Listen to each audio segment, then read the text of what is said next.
Hi everyone, happy Wednesday, happy December. 2020 is almost coming to a close and I'm sure we're all very excited to get to 2021. For those of you that don't know me or for those of you that I haven't met yet, my name is Sawyer and I am one of the interns here at the CSC. And today for my Wisdom Wednesday, I want to pose a question that has come up in my own spiritual direction. And that question is, how do you envision God? How do you see God? Is God young or old? Is God a man or a woman? Is God kind and gentle? Or is God stern and kind of judgmental?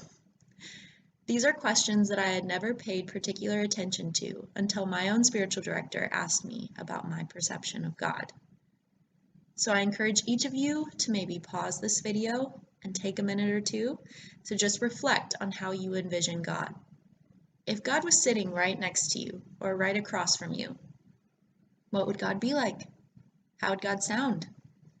Even in talking about this, I find myself wanting to refer to God as He, because that is my perception. And with this question, there is no right or wrong answer. Our perception of God is just that, our perception. Certainly, there are things that we know about God. We know that God is love. We know that God is the creator of all things, seen and unseen.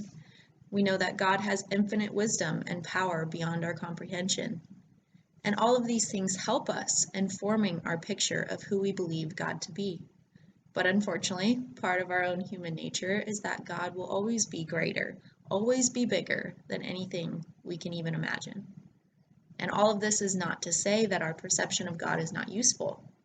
Our perception of God is a great indicator of our relationship with God.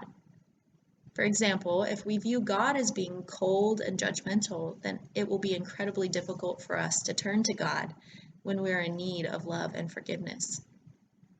The way we approach prayer is, I would argue, fully influenced by how we perceive God to be. In the gospel reading for today, Jesus performs the multiplication of the loaves and fishes.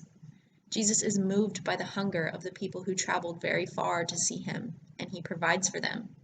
He not only provides for them, but he gives an overabundance of bread and fish, so much so that from not having enough to even feed just a few of them, there's enough to have leftovers after everyone has eaten and is full. From this, we can draw a conclusion and a perception about God. God is giving. God is eager to provide for those who follow God. What does this perception of God lead to in our own relationship? This Advent season, I encourage each of you watching this to spend some time considering how you view God and how that perception influences your relationship with God. And then I encourage each of you to see what kind of growth occurs if you challenge your own perception and take some time to get to know God just a little bit better.